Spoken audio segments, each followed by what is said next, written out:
Hi, welcome to this edition of Newsmakers. Hope you enjoy the program.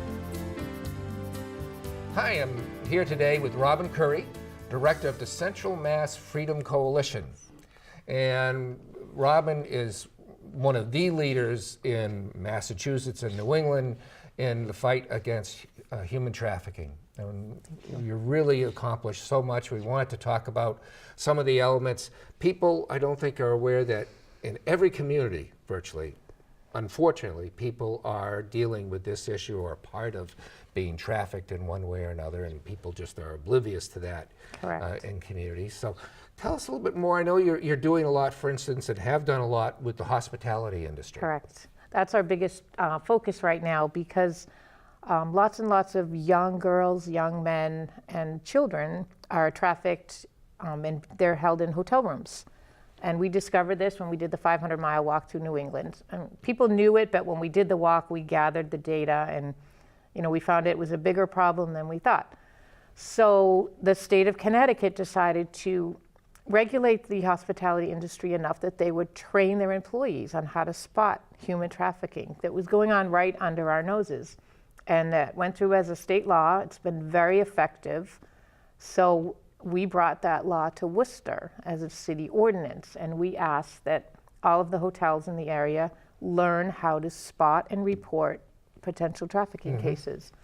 It was unanimously voted in as a city ordinance, and now one of the senators has filed it as a statewide law. Great. So once people find out it's happening, which is the biggest hurdle, they do begin to notice. And that's how we found out. People were calling us and saying, hey, you were right, here's what's happening. Where do, I would guess it's mostly younger people, mostly younger women. Mostly, yes. Where are they trafficked from? Where do they come from? And what do they, we're talking about people who are forced into prostitution and in other types of positions, correct? Commercial sex is where these women are forced into. Most of the people that get caught up in that, there are certain risk factors, and the opioid crisis has definitely been a factor. And the foster care system, when children, especially girls, are in the foster care system, they become more at risk because people like that are more vulnerable, so traffickers will prey on them and will end up going for the easy mark. Okay. So this isn't just, because I think people have an impression that we're just talking about the young people who are brought in from outside the country in containers and then sold, to various ways. That's a part of it, but the bigger part of it's our own. Here in our country, people right here. There are thousands and thousands of people have been identified as caught up in this lifestyle with no way to exit. Okay. It's owning another person is what it is. But the person could be somebody from Shrewsbury, Worcester, Framingham. It could be your niece, your nephew, your son, your daughter. It doesn't They find have to themselves getting moved from one city to another and not really knowing where they are, even. Some people, I've talked to survivors who didn't realize they were being trafficked, and they found themselves in Maine or in Florida, and all of a sudden realized what was happening to them and had no way to escape that or to exit. Wow.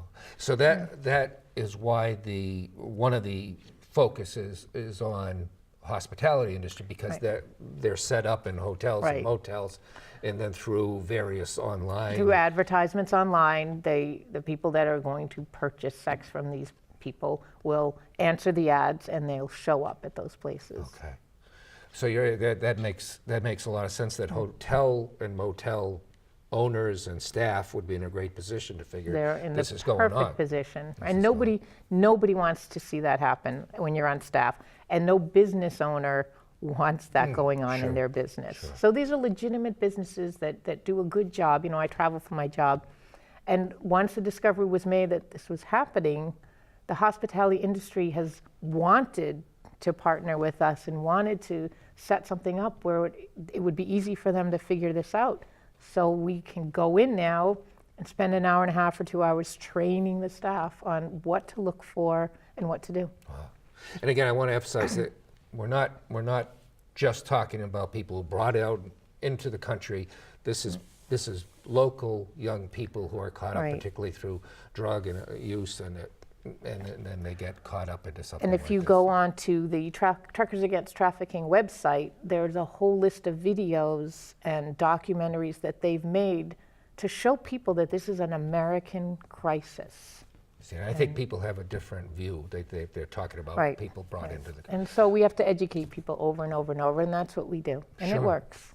So Tell me more about the truckers, because I know that whole Right. industry's been a big part of what you do. they have. The truck stops are also an area where traffickers would bring girls and force them to knock on the truck windows and provide services to these men and return the money back to whoever is controlling them. The truckers didn't really think much of it, and nobody did, because people used to think they want to, or this is what they've chosen, or they're making all this money. And once people realized that they were completely wrong about this situation that these people were in, they started looking at it like, wow, this could be my niece or my granddaughter or my neighbor's child. And so now they report it, and they've actually rescued hundreds of girls from truck stops. Wow. It's like a whole complete turnaround in paradigm and perspective, and it's been huge. It's been really great. And Truckers Against Trafficking has done a fabulous job setting up a national coalition, and it's been really, really good. Wow. Wow. And they have great resources, truckersagainsttrafficking.org.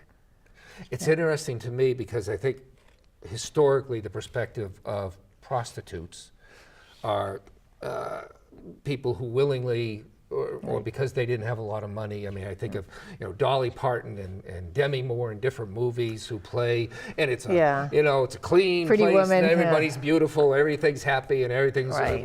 It's not like that. The reality is there exists those situations, but it's tiny fraction of the real scenario that goes on in the real lifestyle that, like I said, these are women who are sometimes poor, they're homeless, they're addicted to drugs, they suffer trauma or abuse at home and they have to leave the home. They're vulnerable, and that's exactly what this is. This isn't a girl growing up and saying, well, I'm going to do that as soon as I'm old enough. Nobody wants to do that, no. We only have a couple of seconds left. How would somebody who wants to get involved with your organization in this, how do they contact you? They can contact me on Facebook through the Central Massachusetts Freedom Coalition. Okay, great. And that's where I manage everything from. Super. So. Right. Well, thank you so Thank much. And this is it's not a happy topic to talk about, but it's so prevalent. People are kind of unaware, I think, unless they choose to be kind of aware. And I always say this, now that we've mentioned it, people will start to notice. Yes. Great. Thank you so much. Thank you. Hi, I'm here today with Worcester County District Attorney Joe Worley. Hi, Matt. Thanks for coming by and sharing some information with everybody who views the program today.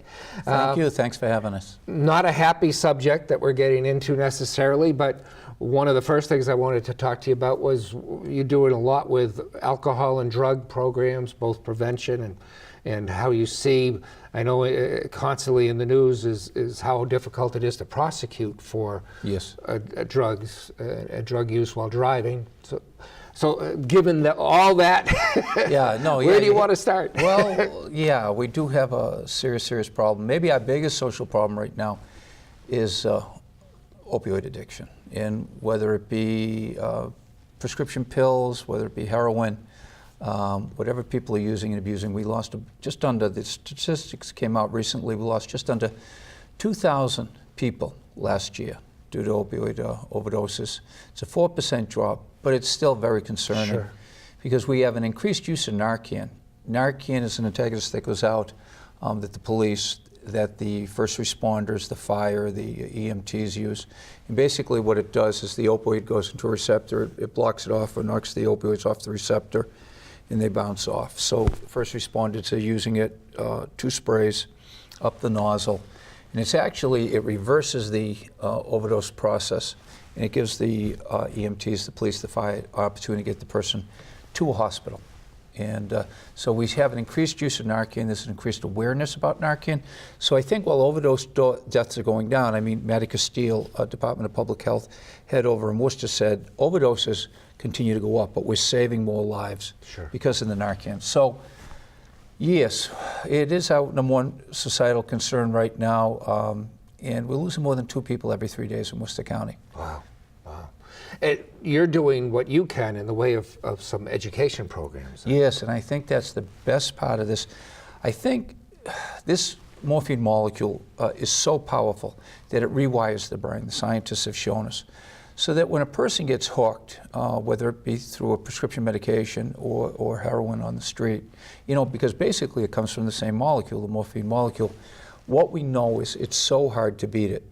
So I ran on a theme of preventing crime, preventing problems 12 years ago.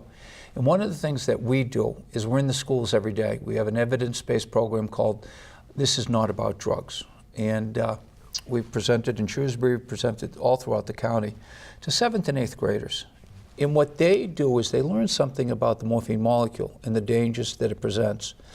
They take a quick test, then watch a 15, 20-minute video, and the video talks about morphine, it talks about opioids, it talks about Oxycontin, Percocets when you get wisdom teeth out, all of these different things. But what it does do is it educates the young child, the young adult, so that they get an awareness and information is provided to them so that they can make smart choices.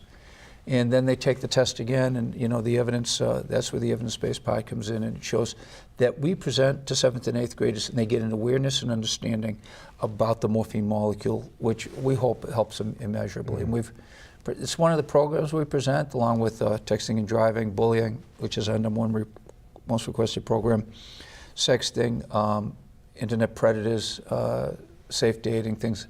We've presented over to 500,000 people now with regards to those programs. Yeah. Wow. Bullying is a big problem? Bullying is our number one most requested program. And it's different now because of the online bullying. We ask the kids, why is it that this smartphone causes us to do such stupid things?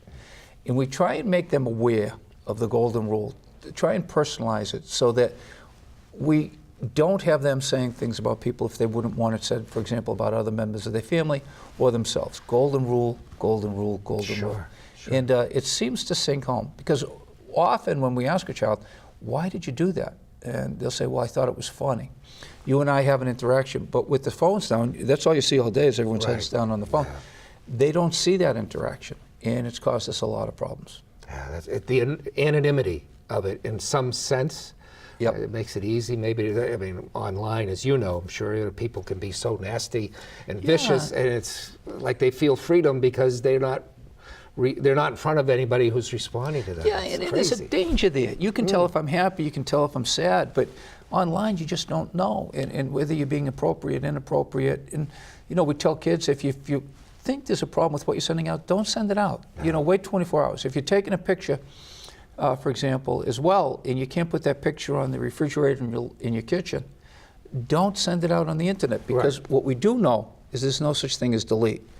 Delete's temporarily getting stuff off the phone, but when we, for example, have our worst crimes, what we're looking to do is to get into a suspect's phone to find out where they were, what type of pictures they've taken, where they've been, things of that nature. But delete is only temporary. Delete doesn't mean delete. And kids are surprised when they hear that. Yeah, and that's the truth. I think adults are too. Yes. That things don't just go away into thin air. They're out there forever, and they're in your phone. Well, forever. Facebook has made advertisements out of people's postings and put them up on pictures on billboards over in Europe.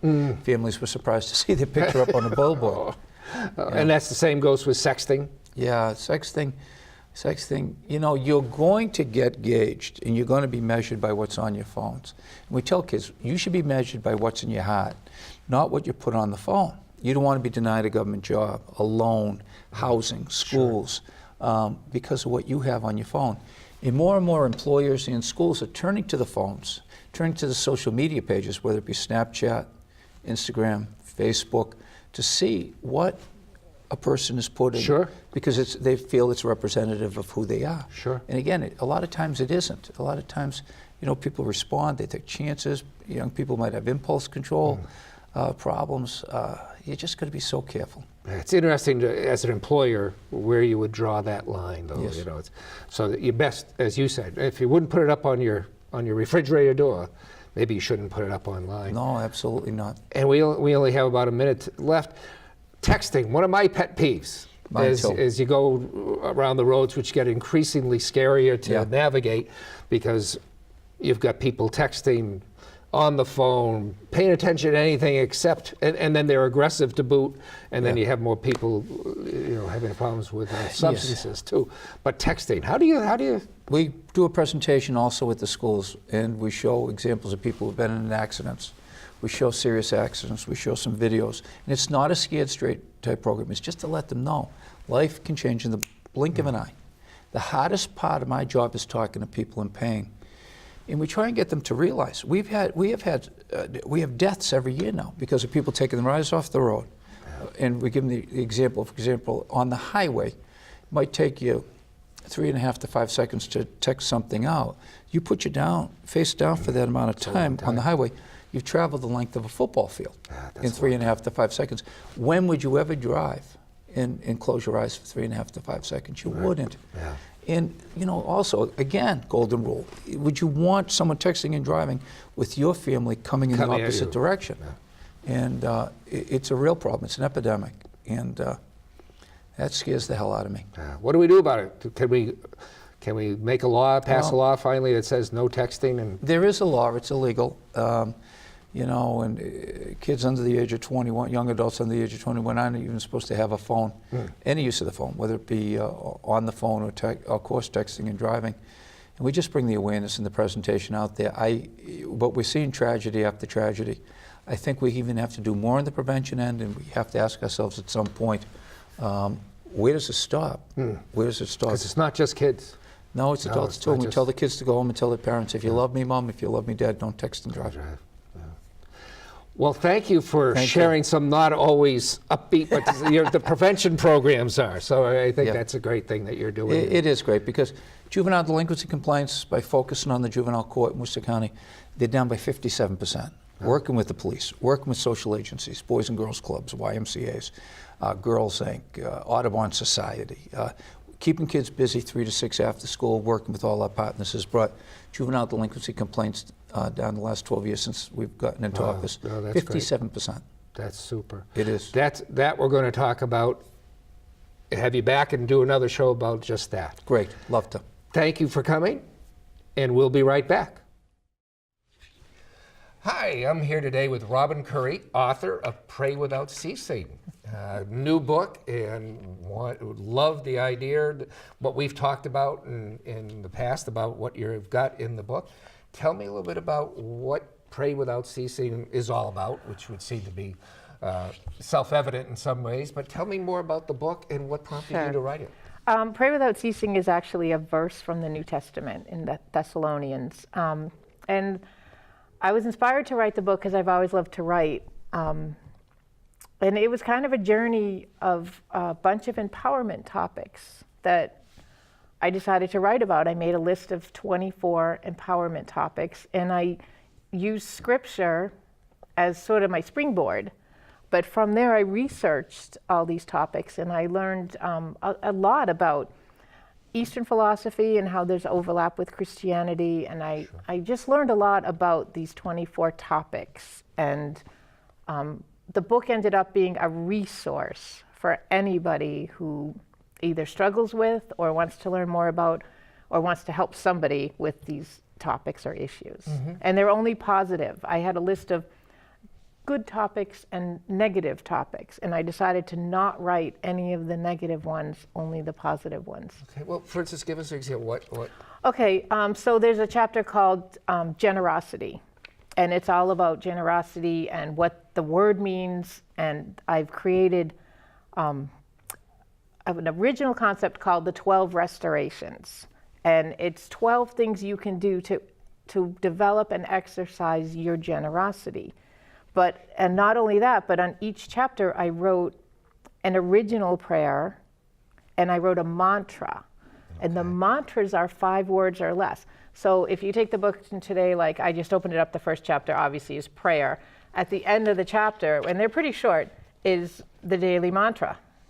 And you say the mantra over and over. And I explained in the introduction what the mantras are all about too, because it's empowering and reprogramming your brain to a new positive way of looking at things. Okay. Yeah. So. And that's, I think, what I wanted to get at, because that's really what your goal was here, is Right. to help people Right. turn the way they think. Exactly, around. exactly. From negative to positive, and you know, we all have circumstances, and some people live in some really difficult circumstances, and anything I can do, hopefully, to give somebody some idea of a way to escape from that, even if it's short term, you know, to read or to meditate or to do yoga, or what other chapters. I mean, here's the list of chapters. So these are the 24 topics that I chose. Sorry, there's a lot of stuff here. So, I mean, they're all very positive, and they all have a mantra and a prayer, and they also have scripture to support it. But it's not just a Christian book. It was actually, I started the publication with a Christian publishing house, and they asked if they could rebrand it to a secular publishing house because it was so broad that it wasn't just Christianity. So And I think that's because we've talked about that. Right. And it's so it's any not denomination. It's not denominational, Right. not specific faith in, Right. beyond a faith in God. My faith is obviously very present in the book, but people who are Jewish, there are references in there that will support some of the resources here. If you're a Muslim, if you're Christian but not Catholic. So I've kind of really done the research to make it, number one, how do we all overlap anyways? Right. And number two, it doesn't really matter whether you believe what I believe or not. You can take what I've offered and decide what part of that resonates for you. Sure. So. I Does think that make sense? it does. It's God-centered, Right. not beyond that Right. centered, so you can take us. And even if you were not sure about your faith, it's Right. developing a positive set of values and a positive way of looking at life. Right, like take yoga for example. Some Christian groups will say yoga is not Christian. It goes against Christian values because it got Hindu origins and things like that. But my original concept in that chapter was the 7 levels of yoga for Christians. And so it starts out with, it's a stress buster. It's a good workout. Meditation improves your brain function. You know, and it goes on from there. So wherever you're comfortable, without any religious or spiritual association, there are ways to do yoga because there are tremendous benefits. Right. So that's one of the chapters. And everything has an original thing that I kind of made up about the topic. Oh, that's great. So. That's great. Well, I would say, where can people get the book? Everywhere. Barnes & Noble, Amazon. I will have a website set up soon. And I have an author page on Facebook, Robin P. Currie. So pretty Great. much. But go to Amazon or go to Barnes & Noble.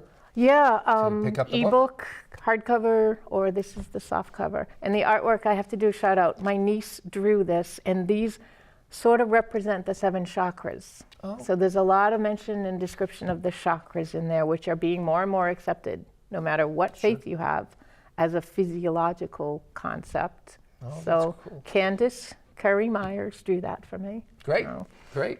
All right, so there you are. Amazon, Barnes & Noble, and other places. Pick up the book, Pray Without Ceasing. Essays and God Winks. There we go. All right. Thank you very much for Thank joining you. us. Hoping that we treat everybody today with respect, tolerance, and kindness. Thanks for joining us. Till next time.